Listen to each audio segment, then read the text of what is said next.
but we're talking specifically today about iron deficiency and Mhm, iron deficiency anemia as being mhm, the findings. mhm, And when I am teaching about iron deficiency to my medical students and my residents, I explain that there's four major categories that I like to think about things in, and you can fall in, or a patient can fall in multiple of these categories. One of the reasons I started in internal medicine as my first residency is because I love algorithms. And this is a beautiful algorithm. You've got iron deficiency anemia, and it's either because of increased demand or it's because of decreased availability. That's it. There's two first dividers in my algorithm.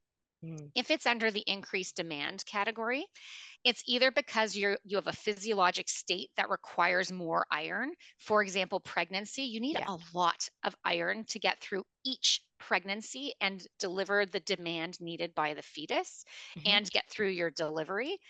So that, and and a lot of people will come into a pregnancy already depleted. So just to highlight that that is a high iron need time. mhm, Children need a lot more iron because growth, as we were talking about all the different functions that iron plays a role in, needs a lot of iron. People who exercise quite a bit, ultra marathon runners, just people who are constantly moving because the muscles need iron. And mhm, iron's involved in all these other processes, they use more. And then we have blood loss. So again, increased demand, losing mhm, blood, and the bone marrow having to make up for it and make more blood to compensate is you use up, you keep are using up the iron stores that you have. And mhm, I've got menorrhagia or heavy menstrual bleeding. I'm not sure which terminology you guys more default to through mhm, your the language that you use, but it's heavy menstrual bleeding. And I want to emphasize the importance of going out and having a conversation with all the people in your circle about your menstrual losses.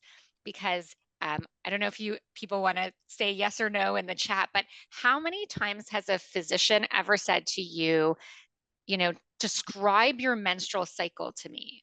Does anybody have that experience that someone has actually describe it to me? Not are you heavy or even asking the question. So many people don't even get asked the question, and because we don't talk about it with our friends or even with our family, you assume whatever you are is normal. But what's normal? So I'm going to tell you what normal is. Normal is 3 to 5 days total, 1 to 2 days of heavy.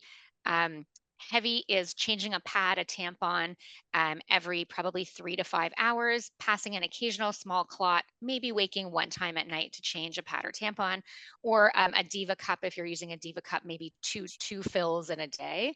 mhm, But what is not normal, and I have when I actually sit down with a patient and say to them, how many days do you last? 7 days. How many days are heavy? 4 days are heavy. Describe a heavy day. How many times are you changing a pad or tampon? And it's, oh, every hour. Do you sit on the toilet and flood?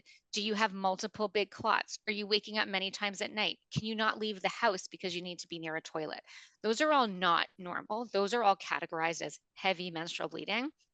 And if that's the case, I always recommend get investigated. Why is it heavy? And then what can you do about it? You don't have to live with heavy menstrual bleeding.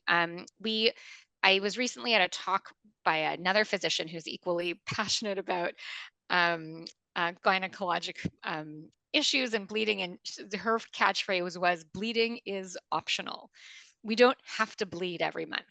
Um, so I just wanted to put that out there to like have the conversation, talk with your siblings, your friends, your children, your whoever's in your circle, because spread the word. We should talk about these things, and we should really know what normal is. Anyway, so I just want to expand on that. Inflammatory bowel disease is like ulcerative colitis and Crohn's, peptic ulcer disease. A gastrointestinal malignancy, and then blood donation. So remember, I'm a medical officer with Canadian Blood Services. We need healthy donors.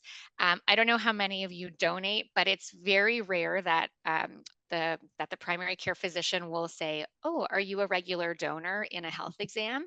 mhm, And I get sent so many patients who've gone through an endoscopy and a colonoscopy because their primary care physician couldn't figure out where the blood loss was. Why is this healthy person always iron deficient?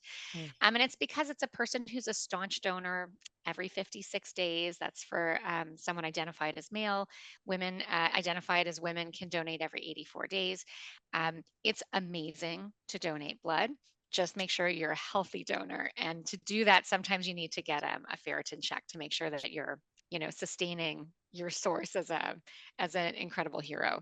Yeah. On the other side of this etiology map is decreased availability. And this is where individuals can have a restrictive diet that can contribute to just less iron coming in through the diet. Or if you can't absorb it. So, people who've had gastric bypass surgery, this is Yeah. very, very common. People with inflammation in their gut lining, infections in the lining of the gut. Antacid use, so proton pump inhibitors, Mm. can absolutely impair the ability to get iron from your diet. A lot of caffeine consumption at the exact same time as you're eating your source of iron can impact your abilities. Celiac disease, and then again, you can fall in multiple of these nodes, which can all result in iron deficiency.